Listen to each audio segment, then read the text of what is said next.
A miserable, rainy night drives the adventurers into the warmth of a local city tavern. Strangely, the tavern is devoid of patrons. The keeper shuffles nervously towards each arriving member with an awkward smile. He welcomes them and offers them fine ales at very reasonable prices. When questioned about the lack of patrons, the keeper looks embarrassed. He talks of a problem he has with vermin coming up from the cellars. It has plagued his establishment and driven away the regulars. In time, he recognizes the party as adventurers and pleads with them to help him. When the party agrees, he fetches more ales and a map drawn by his young son. The map reveals the locations where he and his son have trapped the vermin in the lower areas beneath the main cellar. His son has explored as far as he dared to go and drawn the map for his father. If asked, the keeper reveals the history of the tavern. He inherited it many years ago from a distant relative, a man who was well known as a practicing magic user. Unfortunately, the relative went missing decades ago and was presumed dead. The tavern seems to have been built upon an ancient settlement and a network of dungeon structures. It has access to the underground sections of the local river system and parts of the city sewers. The keeper now uses a few areas for storing furniture, ales, wines, and other tavern paraphernalia. He assumes the vermin have come up from the sewers into the area he is using for storage. The keeper's son explains that he was too scared to continue deeper into the dungeon. There were sounds of great beasts in the southern passage and terrible groaning in the dark stairwell. The keeper hands over 2 keys. The first key is relatively new and made of brass, and the other is rusty old iron. He offers the group free room and board whenever they are in the city in return for their assistance. Descending the stairwell, they find a passageway with piles of furniture, ale barrels, and wine vats. The passage turns eastward at the northern and southern ends. The air is cool and slightly damp. There is distant sound of rushing water coming from the north. There are 2 doors, an old wooden door wedged shut with a chair, which leads to Area 10, and a simple locked wooden door with a new brass lock. This leads to Area 11. A successful check reveals sounds of several creatures behind both doors. There are 2 important features: shelves stocked with various types of bottles at the end of the entry corridor on the east wall. A large pile of furniture, barrels, and pottery at the south end of the passage, blocking access to the passage turning east. The shelves hide another door, requiring a test to find it. It is a strong wooden door with a rusty old lock. This leads to Area 7. The pile requires simple strength checks to clear the way. If the players rummage around in the pile, they will find 1 mundane item, but no rope of any kind. It is assumed the party will follow the path of least resistance to the north first. This is Area 2. The corridor turns to the east. Further down the passage to the east, there is the roaring sound of rushing water coming from Area 4. There is a lot of moisture in the air. The floor is a little bit slick, but it does not impede the party in any way. There is an old wooden door wedged closed with a chair. With a successful listen at the door, the characters hear some scratching sounds. The sound of the water makes it impossible to discern any more. The door requires a basic strength check to force open. Inside is a small 20-foot square room. The room contains tavern furniture, vats, and barrels. There are a few vermin lurking in the room. These should be creatures like giant rats, rat swarms, or giant insects. They should be of a basic difficulty to challenge the party. If the party do not listen at the door, they will be attacked by surprise immediately. There is at least 1 mundane item amongst the goods. However, there are no ropes of any kind. There is a secret door concealed in the west wall. A character with keen senses or who can detect secret passages should be able to discern it. A successful check to understand how the door is engineered will allow the characters to open it. This leads to Area 3. You may wish to consider wandering monsters if the party is taking too long to explore the dungeon. The types of vermin in this room should be found in smaller numbers or individually wandering in this passage area. They could also appear in areas 1, 4, and 5 if needed. The secret door scrapes open slowly, causing an ominous echo from within. The air is dry and stale and has a slight smell of death. The corridor walls and floors are covered in an ancient dust. The corridor turns south and then turns west, where the characters pass through a broken wall into a 20-foot square chamber. They see an old pile of humanoid bones covered in rotting clothing and dusty gear. Upon investigation, they discover a rusty old dagger in between the ribs of the skeleton. Clutched in its hand is a small key. In the pockets of its clothing is a piece of parchment. The parchment disintegrates when opened. All that remains is a fragment which contains the first name of the tavern keeper's lost relative. In the opposite corner is an open chest. The contents are very sparse. It contains very few coins of low value, about the amount for an evening of light drinking. It also contains an empty potion bottle. The key in the hand of the skeleton fits the lock of the chest.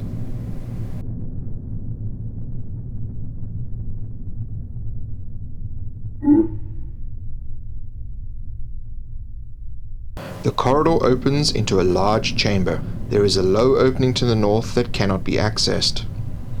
Water rushes from the low opening in a 30-foot wide raging torrent heading south. The water splashes over a 30-foot long, 5-foot wide causeway that spans the river. A successful knowledge check will reveal that the amount of water is caused by the miserable weather outside. 20 feet to the south is the outer wall of Area 8, as well as a wall on the western side running south, the exterior of Area 7. If the characters have not yet discovered the concealed door in Area 1, a successful knowledge check should reveal that there should be more rooms to the south. The floor is very slick, even more so on the causeway. Movement should be slowed considerably, and combat should be more restricted in this area. Crossing the causeway to Area 5 is treacherous and will require multiple checks. It would be made easier if the party has a rope to tie themselves together or to the embankment in some way. If a character is unsuccessful in crossing the causeway and falls into the water, they are quickly whisked away by the current. All light sources they carry are extinguished. They should lose one random item they are carrying. They will take a small amount of damage from buffeting on the water and near drowning. They emerge in Area 13. If the party chooses to wait out the weather, the water will subside in 3 days. There will be a whirlpool to the south leading to Area 13. There will also be a monster lurking in the water. This should be the same monster they will encounter in Area 13. The monster should attack when they are crossing the causeway or safe on the other side.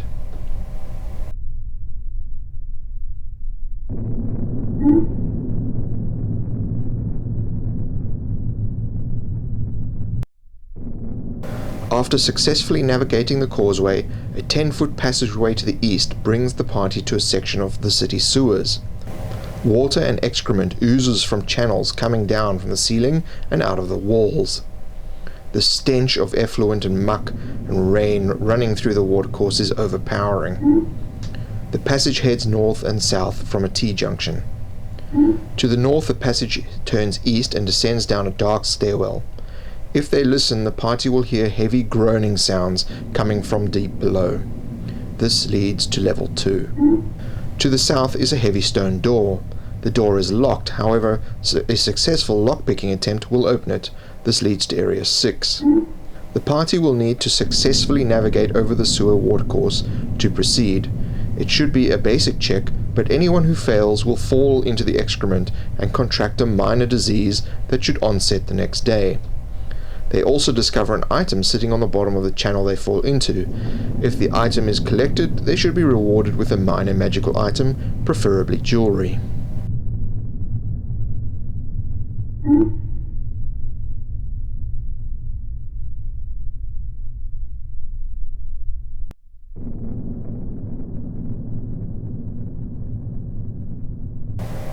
The stone door opens to reveal a 20 by 30 foot room. It is quite dry and heavily perfumed to cover the stench outside. There are no other exits. The room contains bookshelves filled with scrolls, books, and large pieces of parchment. There are large tables and piles of books and manuscripts on the ground. In the corner is a large lectern carved to look like a human skeleton. There is also a shelf filled with old potion bottles. On the lectern is a book detailing the ancient histories of the region. If read, it is opened to a page that specifically talks about the city they are in, but when it was only a village.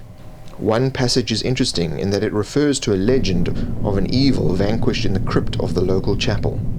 It talks no more about this, but rather goes on to discuss the spread of the city due to the wealth that poured into it. If the lectern is searched further, the characters will discover an oddly shaped red gem in this eye socket of the skull. They also find an old map rolled up on the table. A successful knowledge check will reveal that it details the ancient layout of the city. It has been scribbled upon in various places. In one area, a circle has been drawn several times around a point. The place is the old language name for the tavern. However, the symbol is that of a religious building. Among all the potion bottles, they will discover 1 or 2 potions, depending on how many members of the party there are. These should preferably be healing in nature. Among all the books and scrolls, they should discover 1 spell scroll. This should preferably be a random necromancy spell or spells dealing with death and undead.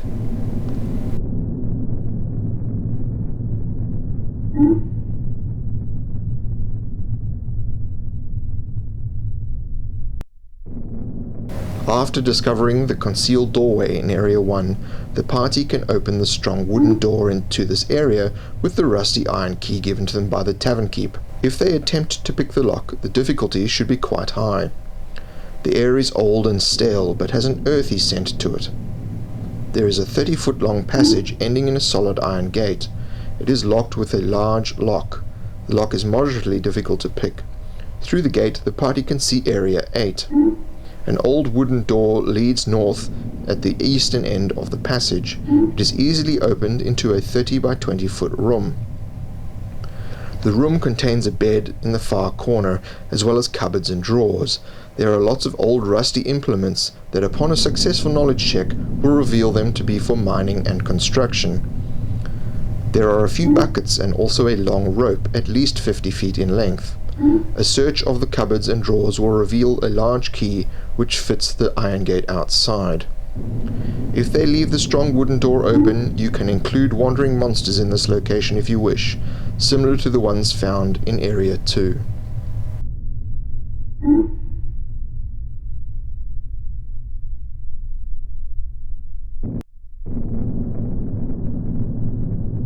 The iron gate swings open onto a somewhat boring 20-foot square area. There are a few piles of dirt and rock in the corners. A passage leads to the east. Upon a successful knowledge check, the dirt and rocks can be identified as ore. Upon a successful search of the piles, the party discovers a nugget of gold or a simple gem, or just a reasonable piece of ore worth selling.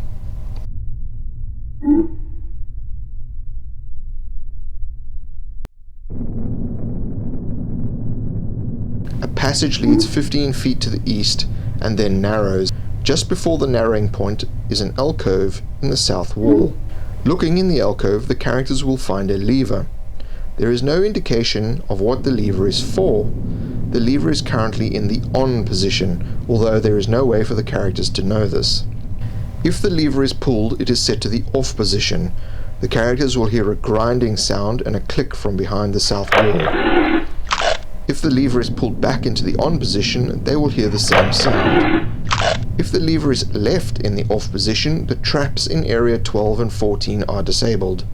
The monster or monsters in Area 20 will now become wandering monsters, especially in Area 1, 2, 4, 12, 13, 14, 17, 18, and 19, and will no longer be in Area 20. The 5-foot wide passage winds east. It turns north and opens into a 30 by 20 foot mined area. Half of the area has been partially converted into a room. It is obvious that mining was abruptly ended. A successful search reveals an item of religious significance or a holy symbol. When standing in the mine, the characters begin to feel a creeping dread. The hairs on the back of their necks slowly begin to stand on end. Characters of a good alignment with knowledge of religion will be able to identify this area as a place of great evil.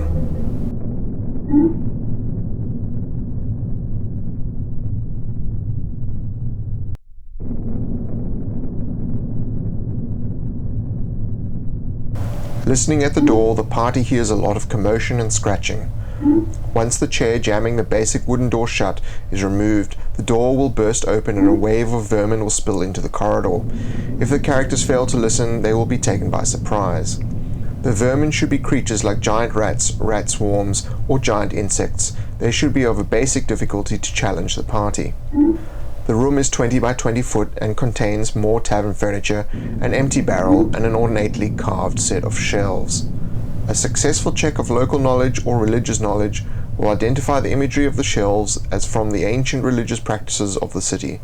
The shelves contain broken glass bottles and are soaked with pungent odors of spirits and wines.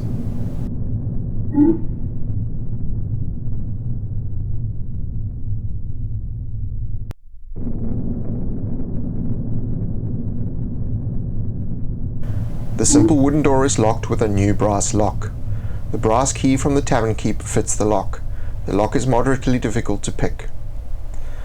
The 30 by 20 foot room is covered in webs. Unseen on the ceiling is a group of giant spiders or a few spider swarms. If a character is perceptive, they may be able to detect them before they attack. There is some broken furniture and a barrel scattered about. The barrel contains a lot of old rags, 2 mundane items, and a small amount of coin. The east wall is covered by an old faded mural. A successful check of historical knowledge or knowledge of art reveals the tale of a great battle that ended a reign of terror.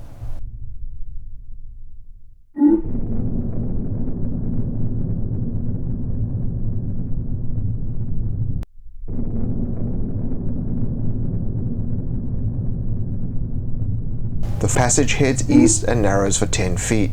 Sounds of water sloshing come from up ahead. Immediately after the narrow section on the east side is a pressure plate which sets off a trap in the narrow section. If the lever in Area 9 is set to the off position, the trap will not go off. The trap is moderately difficult to disarm. There is a slight delay when the trap does go off.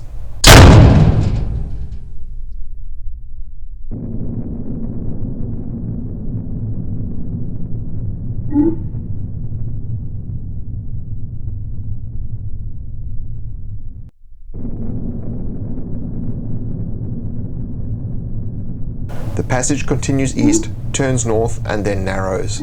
There is an opening to a 20 foot by 10 foot body of water. There is an underwater tributary to Area 4. Under the water lurks a monster. It should be an aquatic creature like a crocodile, alligator, or giant octopus.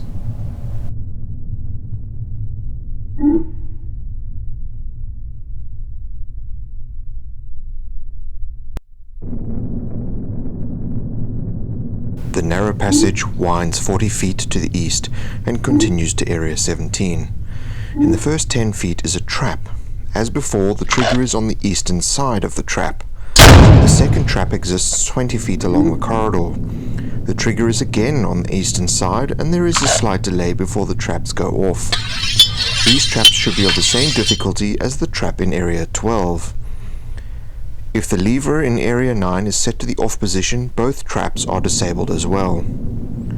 Also in the first 10 feet of the passage on the southern wall is a secret door. It should be quite difficult to find. This leads to Area 15.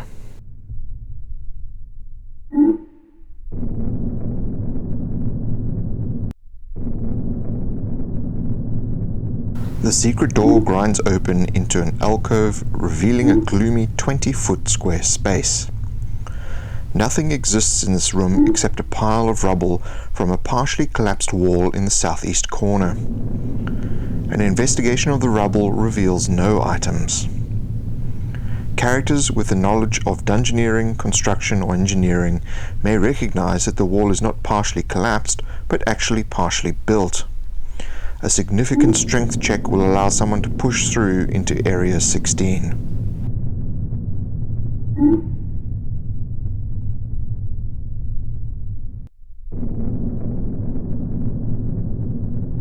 wall collapses into a 20-foot square space. In the center of the room is a pile of treasure. The treasure contains one magical item per 2 characters in the party. Plenty of coin and 1 potion per character. One of the magic items should be an ornate weapon with an indecipherable script on the blade. This weapon is significant to level 5. When the characters approach the treasure, an apparition appears above it. The ghostly image groans, "Murderer!"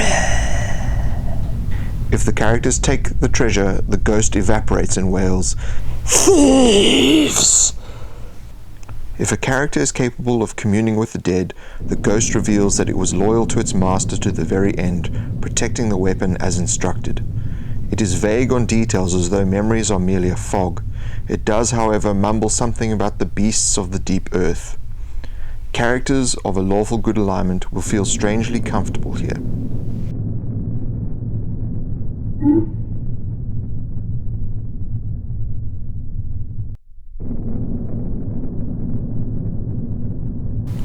The passageway opens into a roughly 20-foot square cavernous area. The room that would have been here has collapsed far into the darkness below. A rickety walkway has been erected around the wall backing onto Area 9. A plank has been placed across the gaping hole to an unsteady column 10 feet away. To the south is an opening to a passage, Area 18.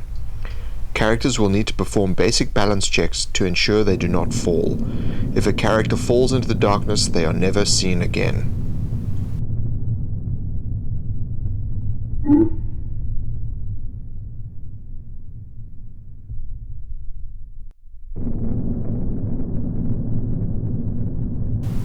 An incomplete passage heads south and turns to the east. Dry blood spatter coats the walls. Dusty old bones lie amongst the rubble.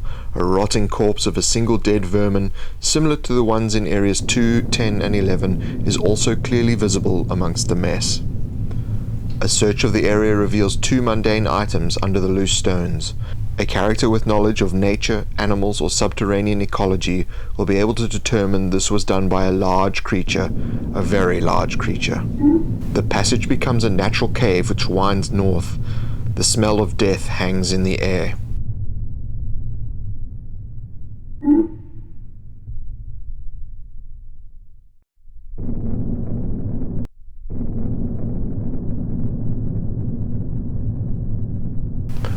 The natural cave comes to a stream that pours out of the eastern wall and falls down into a dark hole on the western side of the passage.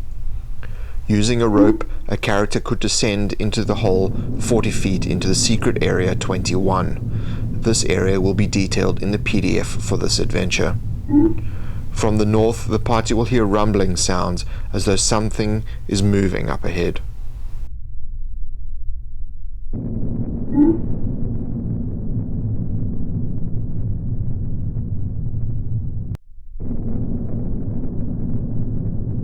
The cave terminates in a monster's lair. The lair is littered with many dismembered corpses of vermin. Blood of the vermin is on every surface. Lurking in the cave is a large subterranean monster, which should be far too difficult a challenge for the party's current skill level.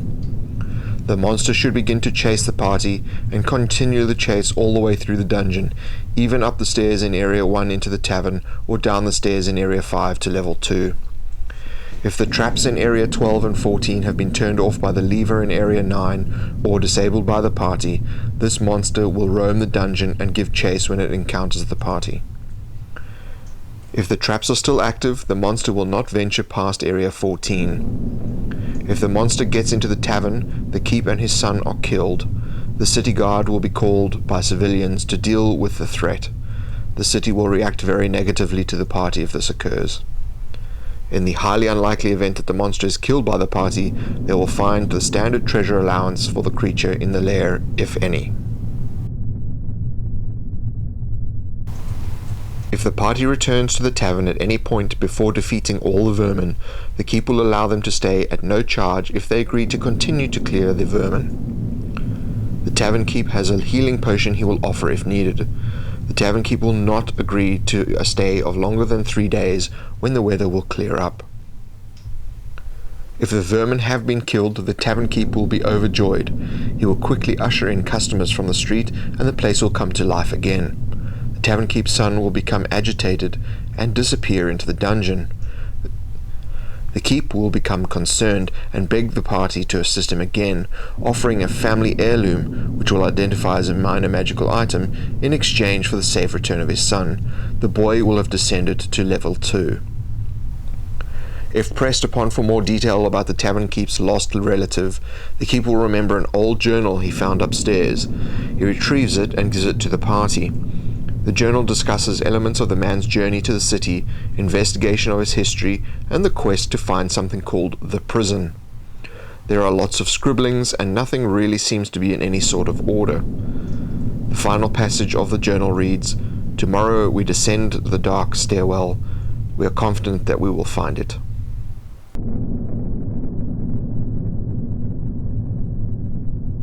The party descends the dark stairwell.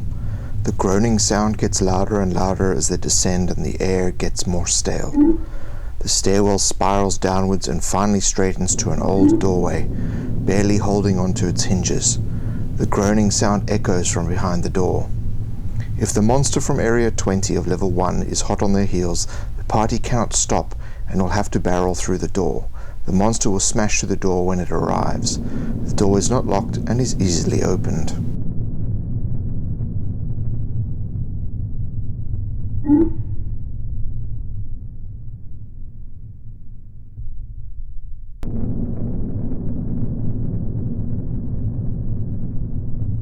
The old door opens into a large vaulted area.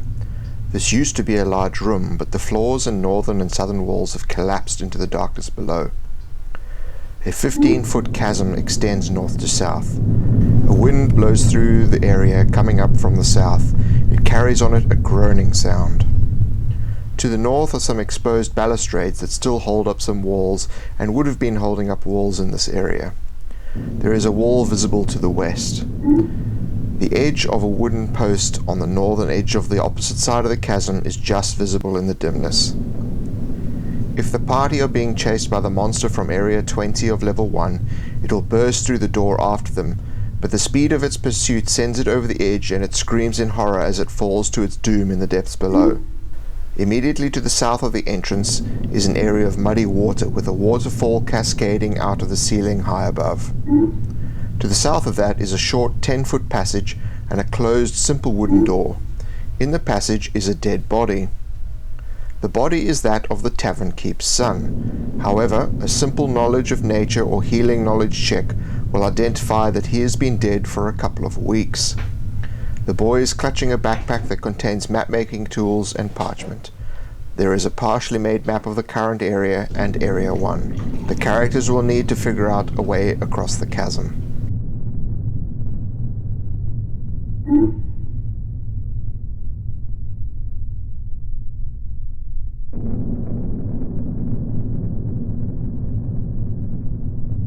The simple wooden door opens into a 40 by 30 foot room with a central column and piles of rubble from a collapsed ceiling strewn about. The room is full of webs and giant insect eggs or rodents' nests. The ceiling is filled with holes where the vermin have been escaping to Level 1. The monsters in this room should be similar to the vermin on Level 1, however they are still in the eggs or nests in the room. When a character comes within 5 foot of an egg or a nest, there should be a 50% chance of a vermin erupting from it and attacking immediately. On the western end of the room is a locked strong wooden door. The strong wooden door's lock should be moderately difficult to pick.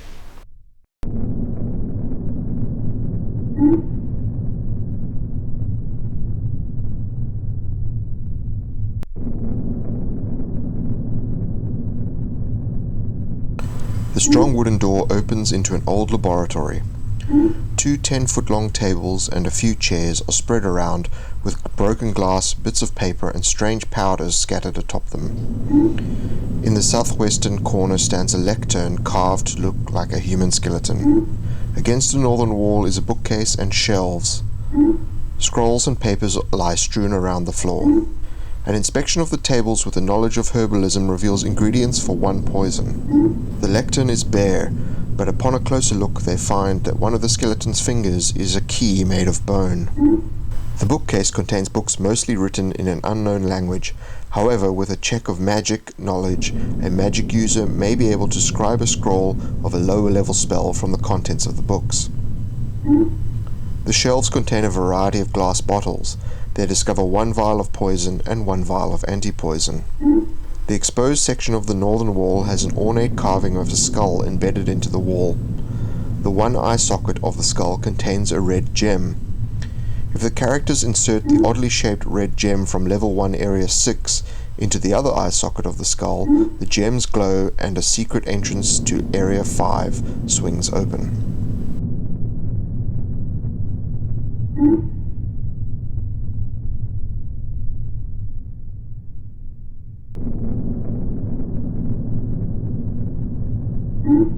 The secret door opens to reveal a 30 by 20 foot tomb. In the center of the tomb is an intricately carved coffin. There are a few wooden stakes spread haphazardly around the floor. Against the wall is a locked chest. The walls are covered in carved symbols. The symbols on the walls are identifiable as religious in nature with a simple check. The chest's lock is difficult to pick.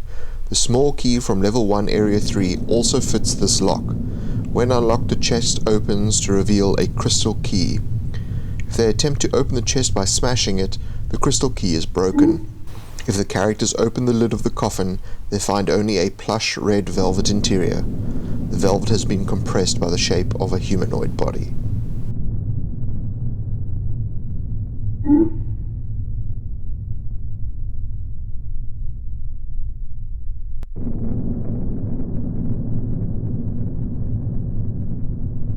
The collapsed floor sections have been linked with 4 wooden rope bridges heading north, south, east, and west.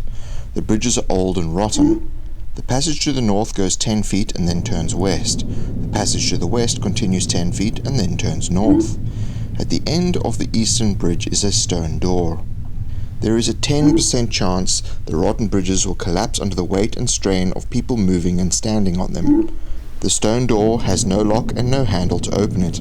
There is a slot on the wall to the left of the door which requires the insertion of a lever to release the locking mechanism. There is a 2-foot wide shelf at the base of the door which remains in place if the bridge to the door collapses.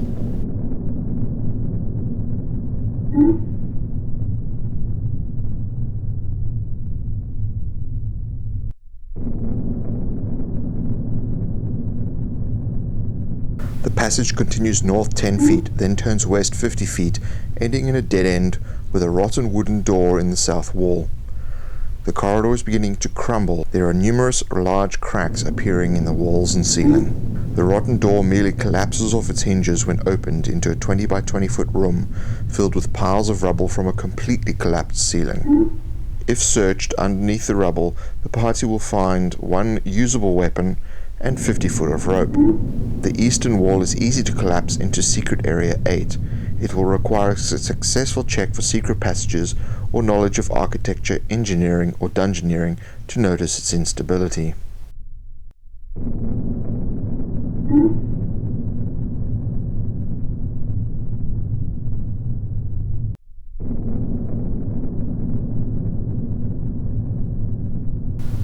The wall collapses into a partially submerged area.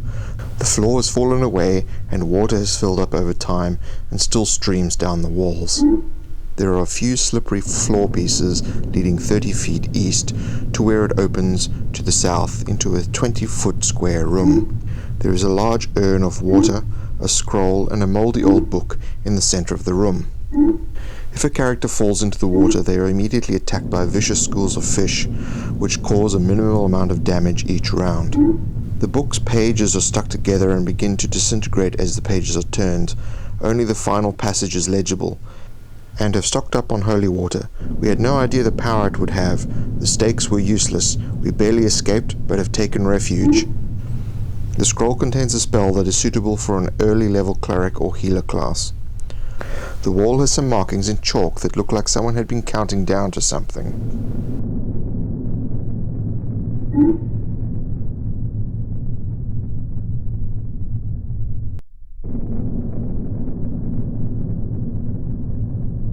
Passageway turns west for 40 feet. Suddenly, the ground begins to shake beneath the character's feet. An unstable part of the corridor begins to collapse up ahead. It then opens up to a set of 4 remaining paving stones atop unstable pillars, where again the floor has collapsed. These span another 40 feet. At the end of the passage is a simple wooden door. A waterfall begins to cascade down from above, north of the collapsed area. Some light-emitting plant pods are clinging to the remaining pillars beneath the floor. The light fills the area with a gloomy glow. There is a 20% chance a pillar will collapse under the weight of a character. The light-emitting plant pods can be removed and carried as a light source. They are completely waterproof. The door is wedged shut and requires a strength check or leverage to open.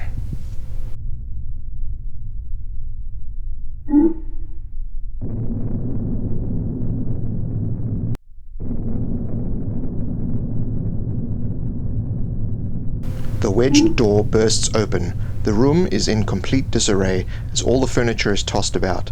Some of it was piled against the door. Hanging from the ceiling is a colony of giant bats. Unless the party moves silently, the bats will be disturbed. The bats will fight their way out of the door, focusing on any character who stands between them and the doorway. If they are able to, they will exit out of the door and fly down the corridor into the darkness in Area 2. There are a few piles of rotten old clothes and other bits of old equipment. Among the debris, the party will find 3 mundane items, 1 weapon, and a small amount of coin. They will also find a lever and a few wooden stakes.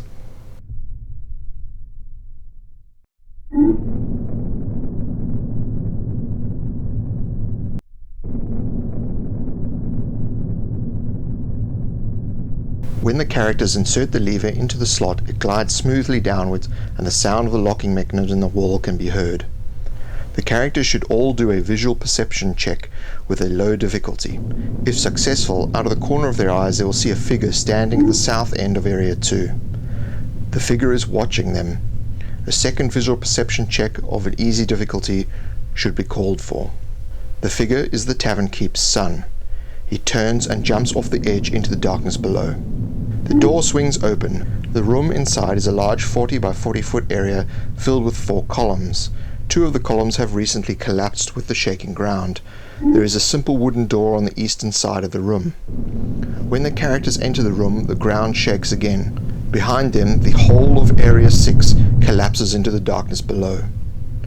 Parts of the ceiling begin to drop to the floor from above the collapsed columns. When the shaking subsides and the dust clears, some of the rubble begins to move. Out of the rubble rises a group of animated skeletons. They advance on the party and begin to attack.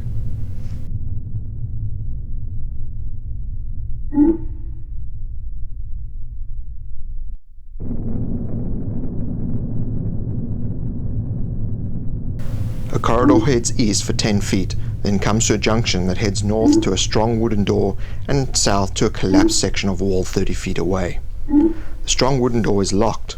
The collapsed wall seems to have been a secret entrance. The dust in the atmosphere hints at the fact that this part of the wall has only just collapsed.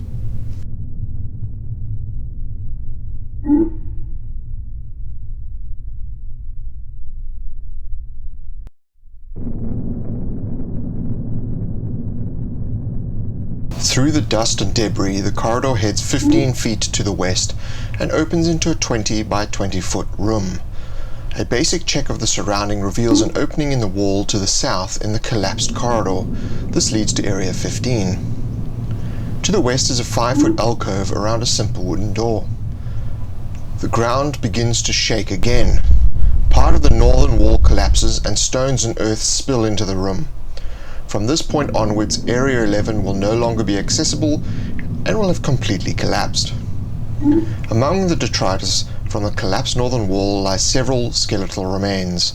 A search of the debris will reveal 3 trinkets of minor value and 1 mundane item. A successful check of dungeoneering, religious or historical knowledge will reveal that this area and Area 11 were once part of a larger catacomb.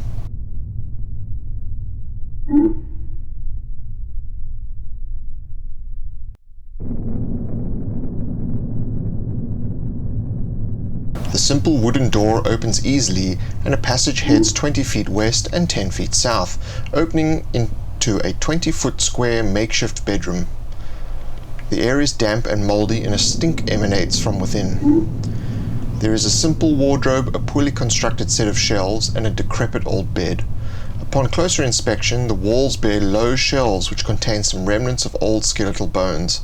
The floor is strewn with rags and discarded parchment. The pages reveal that someone has been mapping various subterranean caves, although the markings are not in a language anyone understands or recognizes. The wardrobe is bare except for a key to the metal gate in Area 12. The shelves collapse to even the slightest touch. The bed is in a terrible state and stinks of rot, but if anyone specifically looks under the bed, they discover a bag. The bag contains either healing potions or scrolls, enough for each character to restore most of their health.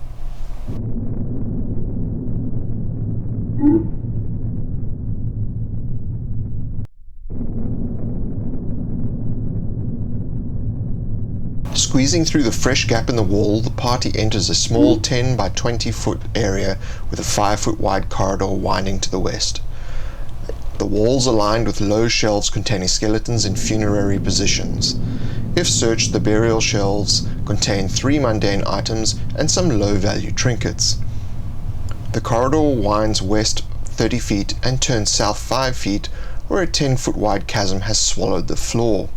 A rickety wooden scaffolding has been erected around the remaining pillars below the floor portions in the southwest corner of what was once a room. A doorway opens to the east. There is an old archway in the western wall that leads nowhere except into the gaping void south of Area 2. Anyone who fails to jump the gap falls to their doom. There are some old rusty iron rings bolted into the south wall. There are also some light-emitting plant pods growing along the base of the northern wall that fill the area with a faint gloom. These are the same plants that are found in Area 9. If a character uses a rope to descend through the archway, they will need to climb down 40 feet, where they will find the top of a ladder and will be able to descend into the secret Area 18, which will be detailed in the PDF for this adventure.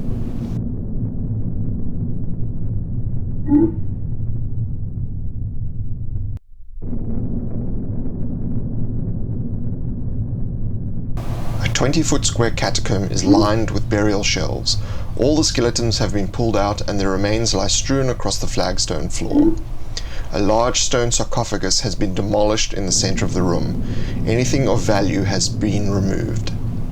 If the debris is searched, all that is found are 2 halves of the sarcophagus lid and several chains and manacles. Upon the lid is inscribed the message, "The champion of evil, may his foul corpse never rise again."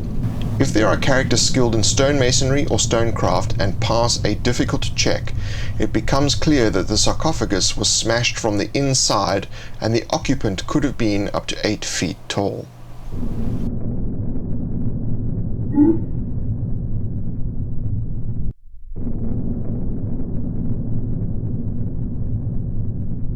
When unlocked, the gate swings open. There is a corridor that heads west 30 feet, becoming narrower for 10 feet in the middle, widens, and then begins to descend to level 3. In the narrower section is a trap. If the trigger mechanism on the floor is discovered, a character with suitable skills can disarm it with relative ease. However, the check should have a second difficulty threshold, which is more difficult. The second check will reveal that the trap has already been disabled. Disarming the trap actually rearms it, and the trap will be triggered by the next character to pass through the passageway. If the trigger mechanism is not discovered, the trap will not go off and the party passes through the area none the wiser.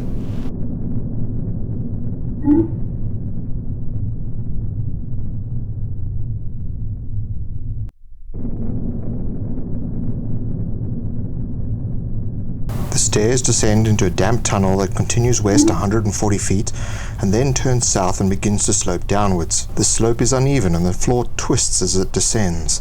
The foundations of the walls begin to appear as the floor slopes downwards, but the ceiling remains at a constant height, not sloping at all. The passageway has filled with water. 30 feet south, the edge of the water sloshes up against the flooring, which descends into its dark depths. When the party approaches the water, a small handful of animated skeletons emerge with rusty weapons and attack.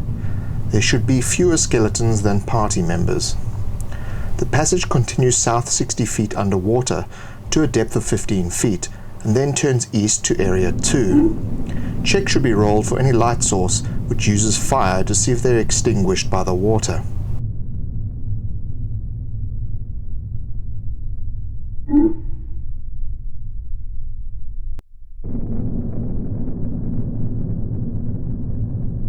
The passage continues underwater for 40 feet. The 15-foot deep water level is up to where the floor would have been, and the corridor ends in a wall above the water.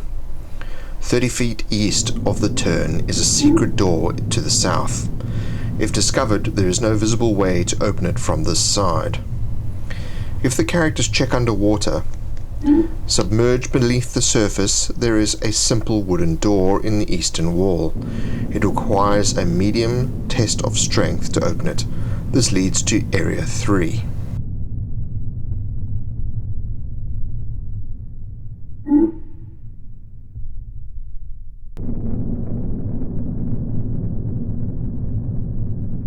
The party emerges underwater into a 30 by 30 foot room submerged under 10 feet of murky water. There is another submerged simple wooden door in the southeast corner of the room which leads it to Area 16. Furniture and barrels float above on the surface. From within the darkness of the water emerge a large group of animated skeletons, at least double the number of party members.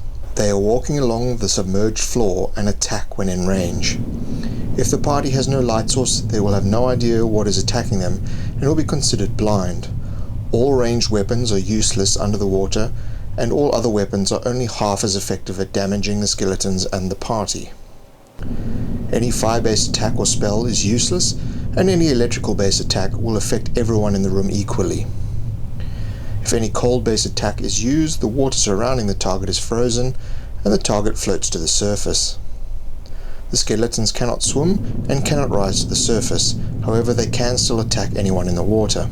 In the northeast corner of the room, above the waterline, is a gateway that has rusted shut. It will require some oiling or a significant strength check to open. The gateway opens into Area 4.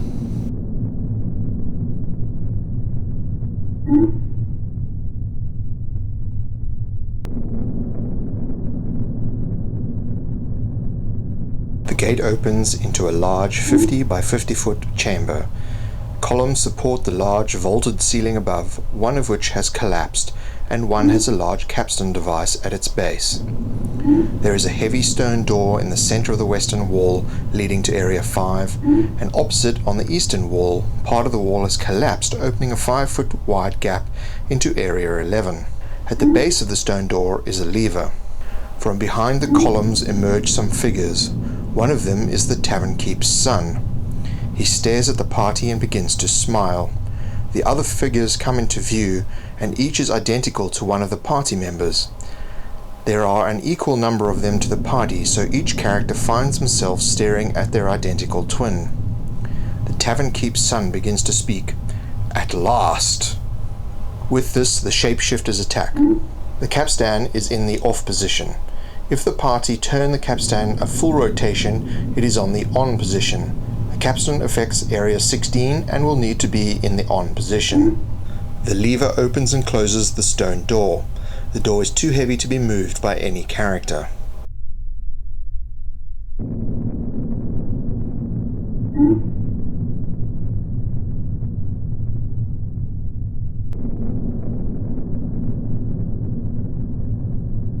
The stone door opens out into Area 4. There is a passageway that heads 30 feet south and 20 feet west, and a hole in the wall immediately to the north to Area 8. Directly opposite the stone doorway is a simple wooden door which is easy to open and leads to Area 7. At the end of the passage is another simple door which leads to Area 6. An observant character will notice that the back of the stone door has significant amount of scratches and grooves on it, as well as a lot of old dried blood. Something causes the hairs on the back of the character's necks to stand on end when they see this.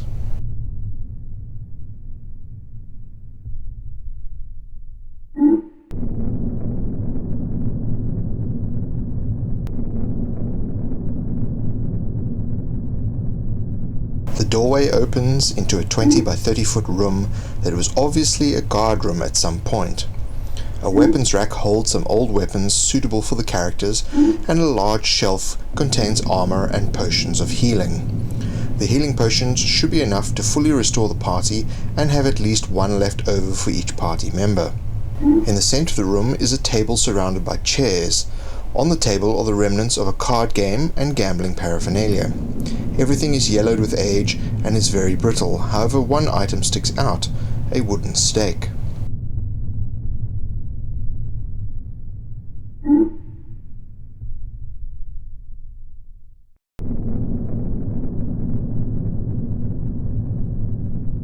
The door opens with a creak and falls off its hinges. Inside is a 20 by 30 foot bedroom. A large bed sits in the corner, and next to it a table and chair. Old candles have burned down to their base on the table, upon which there is an old map detailing some battle plans during a long forgotten era. There is a small cupboard which contains a soldier's outfit, and old rusty medals loosely cling to the attire.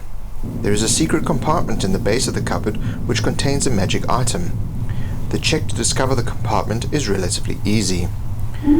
Next to the door is a large bookshelf with old tatty tomes filled with military stratagems and histories.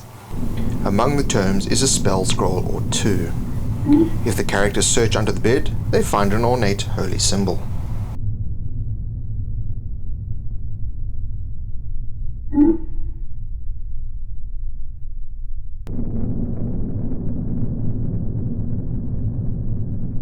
The collapsed wall reveals a passageway heading north 20 feet, which diverts east.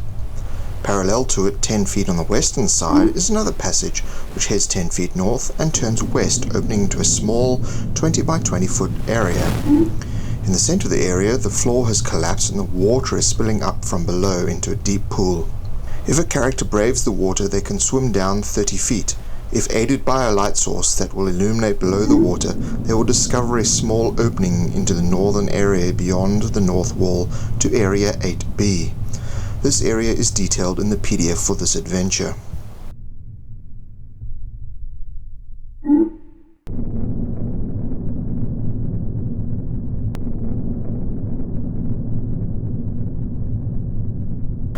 The dark passage heads east 20 feet, narrows for 10 feet, and then widens again, extending a further 20 feet into Area 10.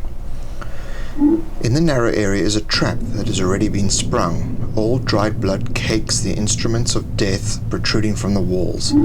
On the ground are the remains of a magic user, his old dry husk severely lacerated in the trap. Upon inspection of the corpse, it becomes clear these are the remains of the tavern keep's relative that went missing all those years ago. The magic user's staff lies broken and his magic tome shredded by the trap. A single spell is salvageable from the book. On his finger is a ring, and in his pocket is a bag of old coins, totaling a decent amount of modern currency. The ring will identify as magical when inspected properly. The sound of a fountain comes from up ahead. The black hole of the opening into Area 10, like the maw of a gargantuan beast, fills the party with dread.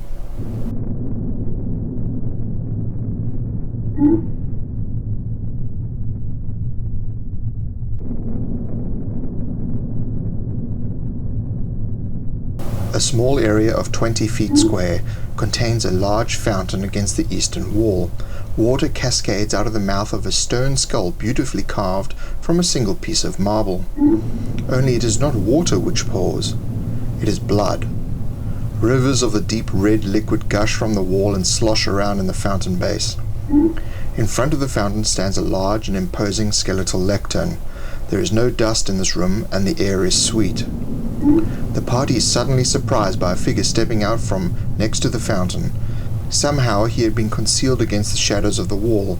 His eyes shine with glee as he extends his hands towards the characters. His smile widens, baring his enlarged fangs. He roars the word "fresh" while lunging at the nearest character. This is a vampire. The party will be able to use stakes, holy symbols, and holy water gathered elsewhere to ward off the creature to some degree, but only for a limited time. If the creature is able to drink from characters, its strength will grow immensely, forcing them back down the corridor in retreat. The stone door in Area 4 is strong enough to contain the attacker. It should be possible, but very difficult, for them to defeat this enemy. If the ritual of the blood god is performed with the Book of Blood placed upon the lectern, the fountain slowly slides to the side, revealing a swirling portal of light. This portal will transport the players to the Hidden Valley, a separate adventure to this one. The portal could also be used to neutralize the vampire. The vampire would be very keen to enter the portal, which would close behind him.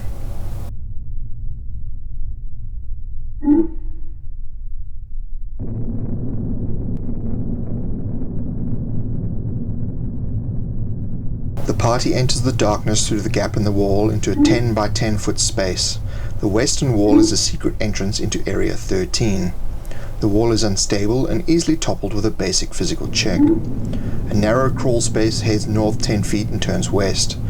There is an opening south into a 20 by 20 foot square area. This is clearly the space between the walls of the structure. The floor is all loose stonework and not properly laid. A central column holding up the vaulted ceiling has collapsed. Balustrades lining the south wall hint to Area 16. Those along the west wall hint to Area 13. In the corner of the room is a colony of mushrooms. These mushrooms act as healing potions when consumed. The characters will be able to collect enough to bring them back to full health, and with at least one each left to spare.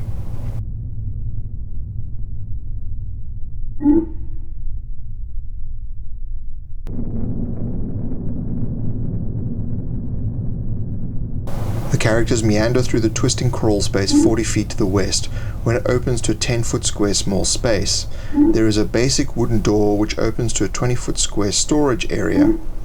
There is very little of note in here except some rope and a chest of drawers containing a mundane item.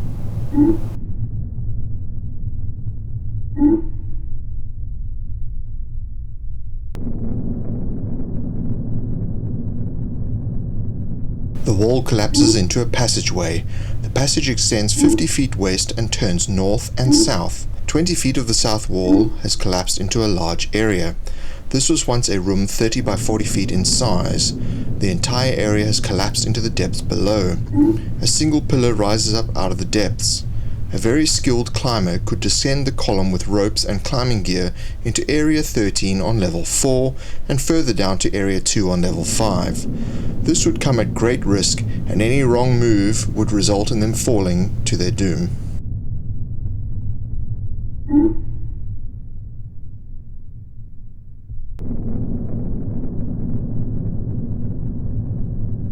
They head north 10 feet to a simple wooden door. The door is locked. The lock is of medium difficulty to pick, however the door can be knocked down with a decent strength check. The door opens into a 20 by 30 foot library. The library contains shelves of books and scrolls. The shelves contain several books on various creatures and monsters. You may wish to provide information about monsters that the characters will encounter later, or in another part of the overall campaign. Otherwise, hint at what will be coming in later areas. There are also a chest of drawers and a cupboard. The chest of drawers will contain a single magical item, preferably jewelry. The cupboard will contain an item of magical clothing or magical armor, as well as a wizard's robe. There are other scrolls and books piled up on the floor, one of which contains a useful spell for a spellcaster in the group. In the center of the room is a large table and some chairs. There is a book on the table entitled The Book of Blood. The book is locked with a bone clasp that requires the skeletal finger key from level 2, Area 4. The book details the history of a strange cult that worshipped a blood-obsessed deity. Near the end of the book, the reader finds details of a ritual, the ritual of the blood god. The blood ritual to please the Lord shall giveth life for blood poured. Giving freely of thine own life nectar, the passage to the Lord thou shalt enter. When this book is placed upon the skeletal lectern in Area 10 and the characters pour some blood from other characters or monsters into the blood fountain, they will receive healing and all diseases and poisons will be negated. If they pour their own blood into the fountain, the secret entrance will open. The ritual only works when the book is on the lectern. The book can be taken through the portal. If you do not want to give the party access to the portal, you merely leave out the last 2 lines of the ritual verse. This book may also be significant later on.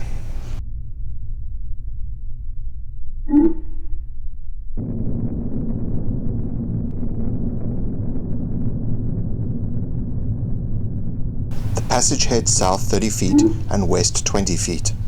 The passage is in an extreme state of collapse. The end of the passage is blocked by structures above collapsing into it. For each moment or round a character remains in the passage, there is a 25% chance part of the ceiling will collapse and cause injury.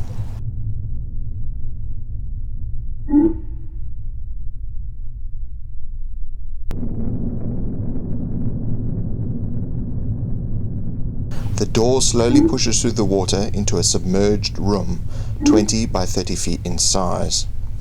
Again, the area has sunk down 15 feet below floor level. When the characters rise to the surface, they discover a strong wooden door in the northwest corner. If the capstan in Area 4 is in the off position, the door is closed and is too heavy and too awkward to lift.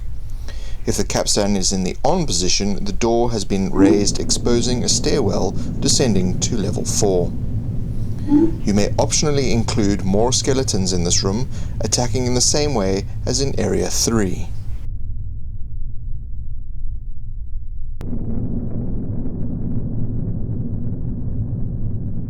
The stairway descends and ends in a passage that heads east 20 feet and north 20 feet, where it terminates at an imposing stone door. You can include your own puzzle at this point, which opens the door. Clues to the puzzle would be found in the combination revealed in Level 1, Area 21. Otherwise, the characters see 3 levers. All 3 are in the upright position. Each lever requires a check to pull it down. The first lever is very hard to pull down and requires a strength check. The second requires some fine maneuvering to get it to slide down using the dexterity check, and the third one requires some creative thinking or an intelligence check to get it to unjam. There are only 8 possible combinations. The required combination is number 1 up, number 2 down, and number 3 up. If the party has a combination from level 1 area 21, this should be revealed to them now. Award the same experience or story rewards either way. Once solved, the door opens easily to Area 2.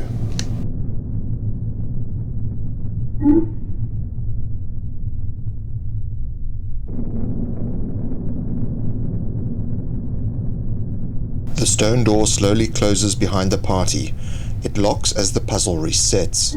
The passage extends north 30 feet, branching east and west a further 20 feet. At the north end is a strong wooden door which is locked. Down the end of the west corridor, they find a door to the north which leads to Area 3 and a door to the south leading to Area 4. Both are simple wooden doors and easily opened. The eastern corridor has another 2 doors at the end, again to the north and to the south.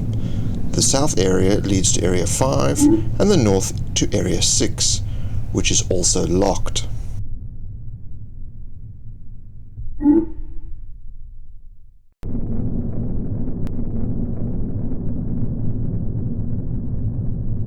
The area contains only a single large capstone in the center of the 30-foot square room. The capstone is currently in the on position. If the capstone is turned, it will be put in the off position. This affects level 5, area 11.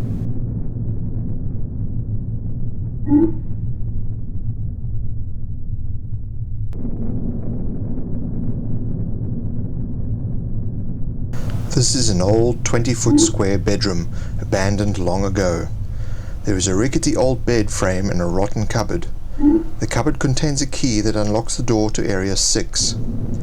If the party look under the bed, they find an old note in a language one of the characters will understand with a successful check.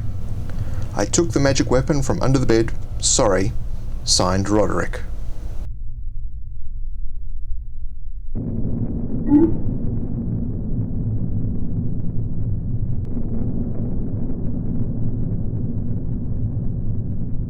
Something blocks the door from opening.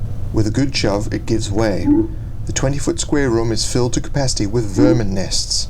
The door has disturbed them, and the vermin rush out in defense of their sanctuary. These are the same vermin as found on level 1. If you wish, you may want to increase the size or abilities of these vermin depending on the situation.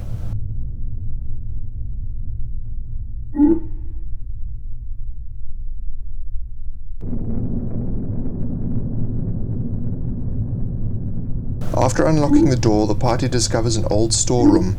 On a set of shelves are copious amounts of records of merchants and military supply chains from ages past. Only one piece of paper seems out of place, left on an empty shelf. The paper reads, "I've told you 1,000 times, don't leave the door to the tomb chamber stairwell up, or we'll have to deal with those shifters again. I know you like fishing over there, but enough is enough." There is a table off to the side. The only thing on the table is a large key which unlocks the strong wooden door to Area 7. When the rest of the room is searched, they find one mundane item.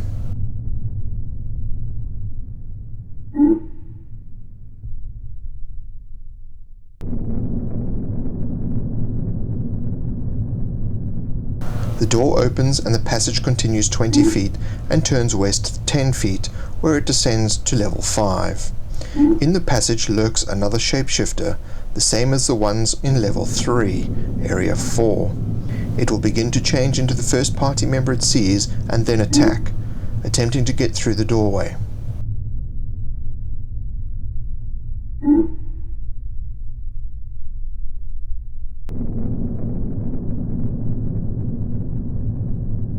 The stairs descend into a 30-foot long eastern corridor which opens to the south into a large space 30 by 40 feet in size.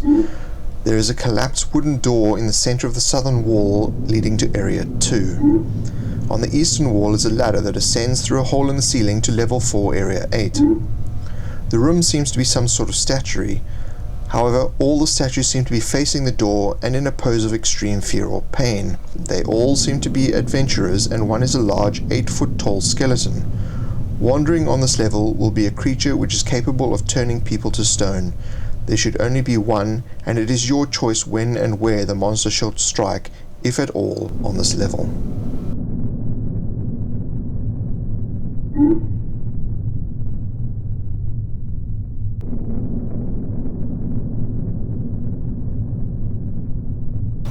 This huge 50 by 50 foot area is crumbling. Walls and the ceilings have collapsed all around. Some pillars are still intact, but the northwest section has been almost totally destroyed by the floors above collapsing into it.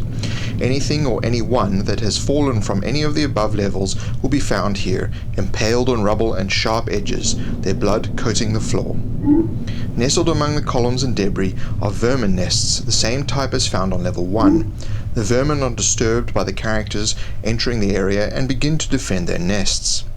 There is a collapsed doorway to Area 3 that is easily cleared in the center of the western wall. In the center of the eastern wall, there is a single stone that has been replaced by a crystal. The crystal has a small keyhole carved into it. If the characters insert the crystal key from level 2 Area 5, they will gain access to Secret Area 15, which is detailed in the PDF of this adventure.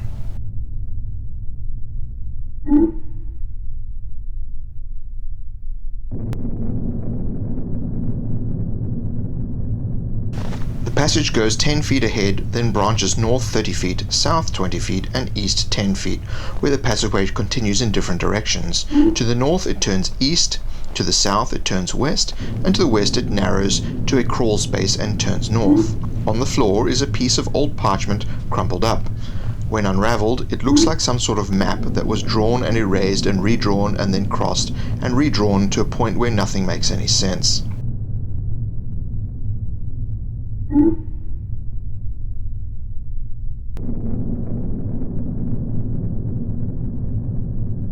The passageway heads 30 feet, then turns north for another 10 feet, and opens through an old archway to a 20-foot square room. There are a couple of bookshelves and a large pool of water. Water pours out of the ceiling into the pool. The bookcases are all wet, and there is nothing left of any value that has not already been destroyed by the water. By the archway in the passage, the western wall is a secret door. This leads to Area 5.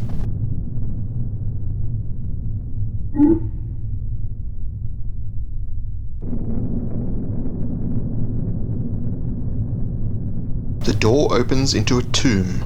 There is no decoration at all. In the corner is a coffin. It is old and in bad shape. If the characters open the coffin, they find the remains of a warrior clutching an ornate tower shield, and his other hand is empty. A ghost suddenly appears. If the party encountered the ghost on level 1, Area 16, it utters the following: "Thieves! You must return what you have stolen from my master." If a character carrying the ornate weapon from level 1 area 16 is present and they place the weapon in the hands of the warrior, the ghost will say, "Not thieves, but allies. Your kindness towards my master shall be repaid." Then the ghost disappears. If the party did not discover level 1 area 16 or do not have the weapon, the ghost says only, "Go now from this place and leave my master be."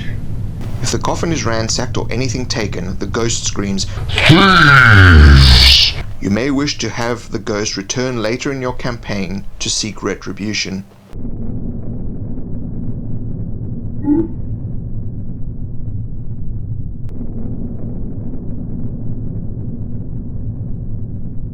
The passage continues 20 feet east, then turns north 20 feet, opening into a 20 by 30 foot area.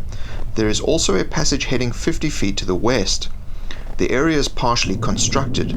There is a large amount of scaffolding and stones and masonry materials about.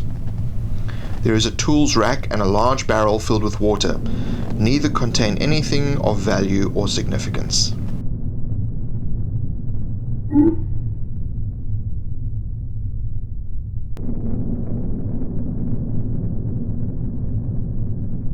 The crawl space winds north and terminates. There are no other exits. It is relatively easy to discern that there is a secret entrance to the east into Area 8.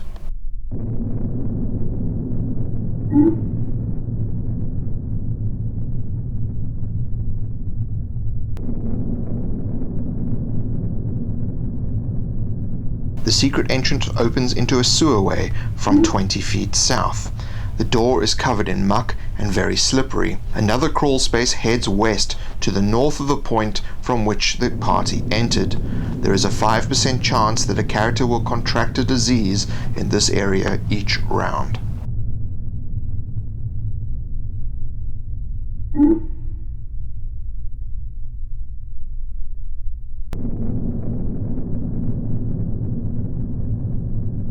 The crawl space meanders west 40 feet, then abruptly ends. There is a moderately difficult to find secret entrance to the southern passage that heads 10 feet south and 30 feet west, then opening into a 30-foot square chamber. The southern passage is in an extreme state of ruin. In the western wall of the southern passage is a difficult to find secret entrance. This leads to Area 10. The square chamber houses only a large capstone. If turned, it will release a creature in Area 13, and the entrance to Area 10 will be exposed as the wall collapses.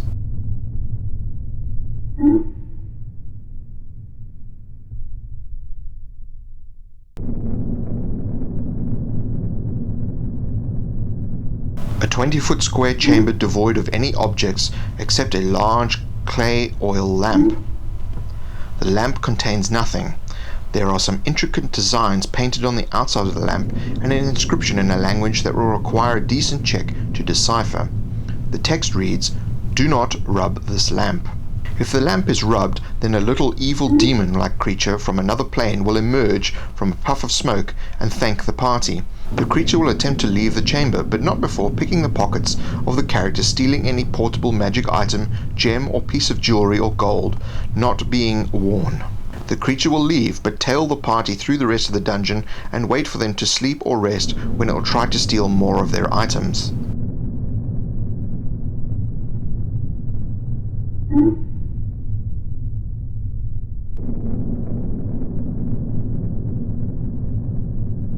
The passage becomes a sewer continuing 30 feet to the west into an area 20 square feet in size. After 10 feet, it also branches north 10 feet to Area 12. In the southwest corner of the open area is an entry to Area 13. If the capstan in Level 4, Area 4 is in the on position, there is a stairway heading upwards in the northwest corner. If the capstan is in the off position, then there is a wall there. A character could detect the secret nature of the entrance, but not how to open it.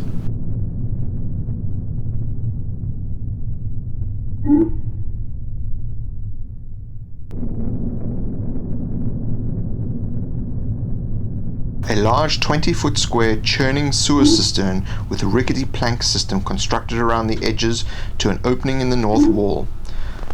The passage beyond heads east and west. If a character falls into the cistern, they are sucked under and will drown if not rescued.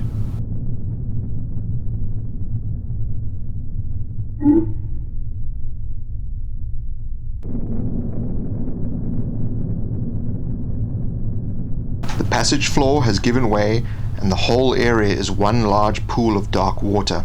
There is another passage heading north, just east of the entry, opening to this area. The passage continues 50 feet north and turns west to Area 12.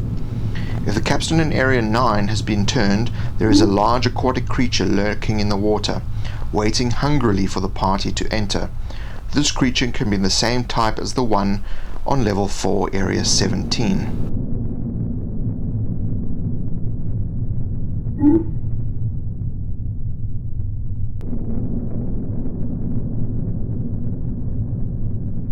The passage continues east 60 feet. For the last 40 feet it has collapsed into the void and some unstable pillars hold the remaining flooring in place. Jumping from one unstable platform to another requires checks of a character's jumping or acrobatic skills. If a character falls and are untethered, they fall to their doom. 30 feet further into the darkness is a ledge, the edge of the stairwell heading down into another level. The lower level is part of a separate adventure deeper under the tavern. If you do not want to include this, then the passageway terminates before the collapsed point.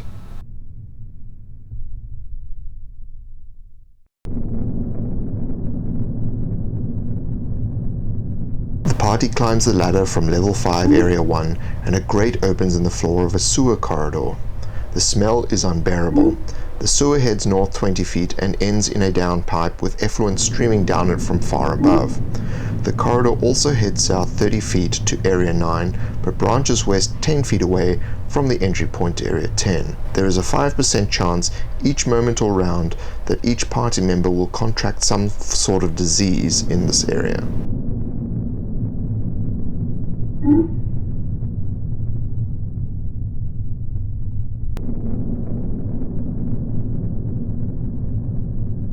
A large 20-foot square sewer cistern churns a whirlpool of sewage. There is a makeshift plank walkway around the outskirt of the cistern leading to a doorway in the southern wall. There is a simple wooden door which is unlocked, however the handle is coated in a poisonous slime. This is a contact poison which affects the character opening the door unless they are wearing gloves or gauntlets. There is a 5% chance that a character will contract a disease in this area each round. If a character falls into the cistern, they are swallowed up in the swirling sewage and emerge in Level 5 Area 8. They will have contracted a disease and have taken a minimal amount of damage.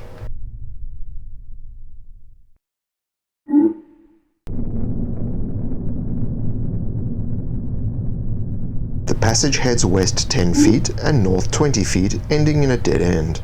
There is a secret door in the western wall of the dead end and leading to Area 11. There is also a secret door in the eastern wall of the dead end leading to Area 12. These should both be of medium difficulty to find.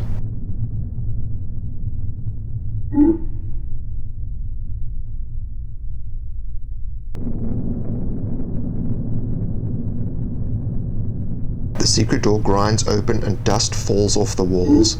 Against the north wall of the 20 by 30 foot room is a giant skeletal throne. In the center of the room is a skeletal lectern. The bones of both are ancient and brittle. There is nothing of interest to be found in this room, and there is no identifiable reason for the arrangement.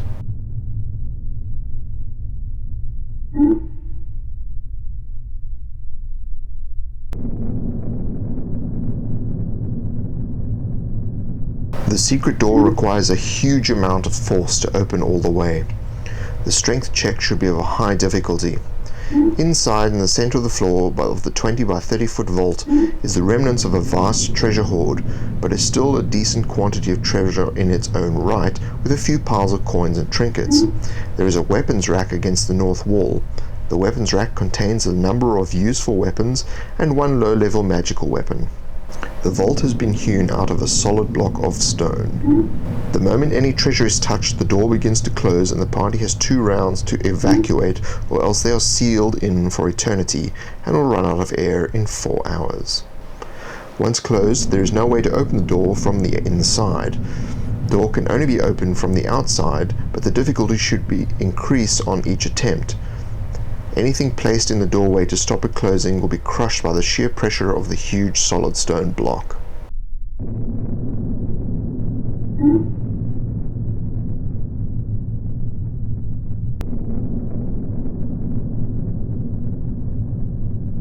This 30 by 40 foot area is only accessible by climbing down from level 3. The whole place is ruined and collapsed down into the depths below.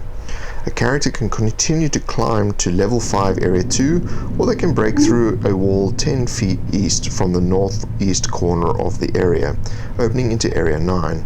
There is a 10% chance the floor will collapse at any moment and send the occupants falling to level 5 area 2, and they should take significant damage.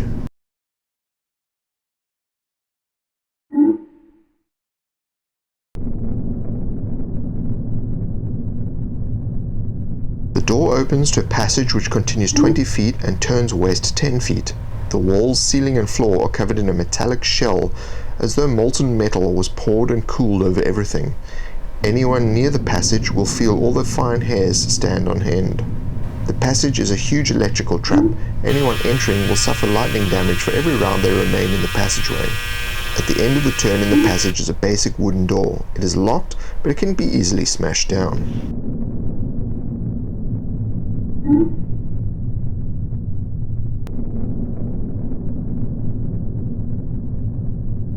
The passage continues 80 feet west and terminates. At the end of the corridor is a skeleton in a pile of rags. Standing anywhere near the skeleton activates the trap in the western wall, which affects the entire corridor. The trap should be magically triggered and will require magic to disarm it. The wall the trap is in is also a secret door. It should be difficult to find, but does not require disabling the trap to open. The doorway leads to Area 16. If the doorway is open, the trap also affects Area 16.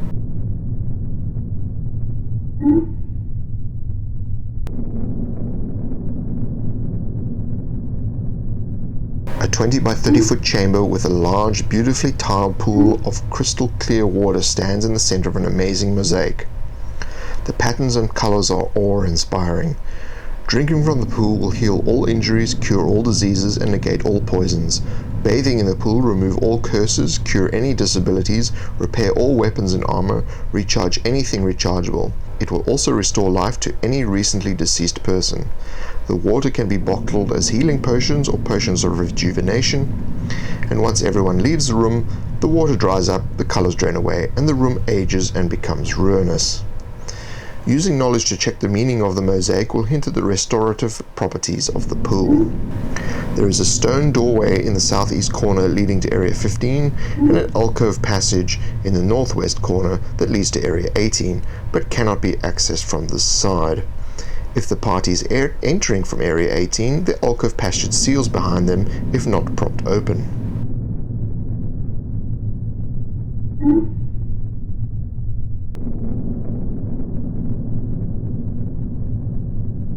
The characters climb the stairs and they open onto a large body of still black water in a 40 by 30 foot area. There are stones creating a pathway across the dark water. At the end is a simple wooden door with a simple inscription in red paint in several languages. Abandon all hope, ye who enter here. When on the stones, the water begins to ripple and then surge as a large aquatic creature rises from the darkness. The monster should be quite taxing to the party. You may wish to use a number of smaller creatures, the choice is yours. Anything with tentacles or multiple attacks would be appropriate. Allow the creature to follow down the stairs if necessary, but the creature should have no desire to enter the door and will just sink back down into the water rather than chase the party in that direction.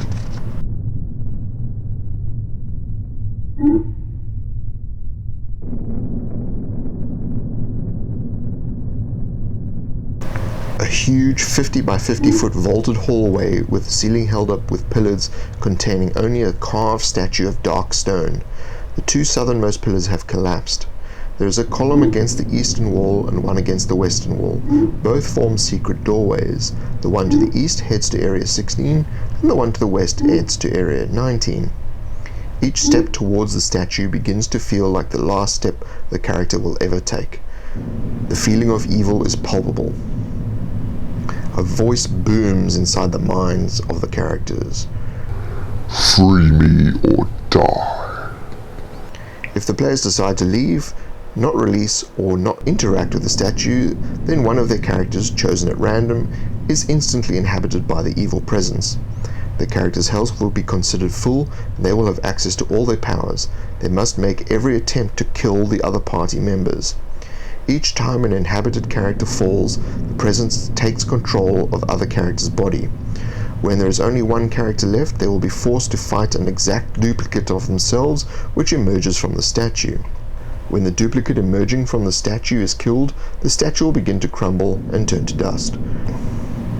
A great wail will be heard as the evil is returned to the hell in which it belongs. If the party chooses to release the evil, the voice speaks again. Touch the statue so that we shall become one. The first character who touches the statue finds themselves in a complete darkness and disembodied. The evil takes control of the character's body and it walks wordlessly towards the door and continues through the dungeon to level 4 area 11. When the evil arrives in level 4 area 11, it takes a seat on the skeletal throne. The voice of the character speaks monotonously.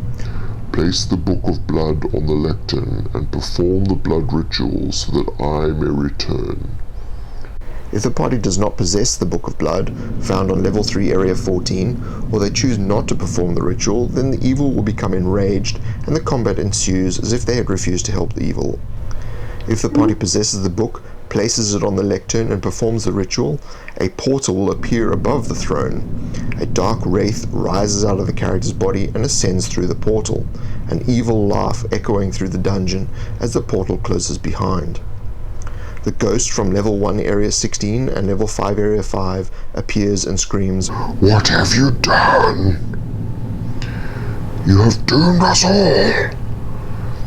and disappears.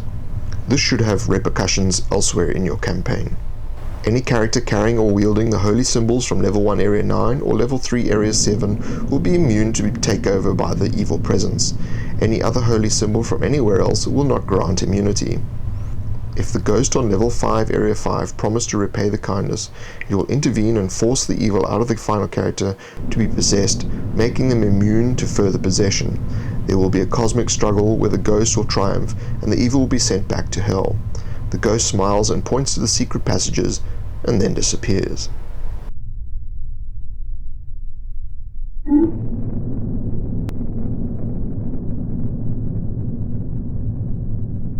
The column rotates and opens access to a crawlspace west that turns north 90 feet into a ruined corridor for the last 10 feet. It then turns east 10 feet and begins to ascend an ancient ruined stairway. The stairway leads to level 1 and opens through a stone door into the watercourse, which leads to the opening beneath the causeway in area 4.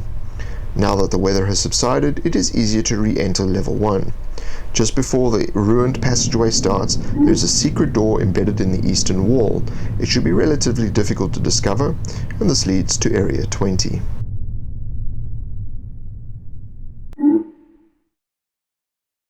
Copies of this adventure are now available through the website. By making a purchase, you help to support this channel. Thank you for your support.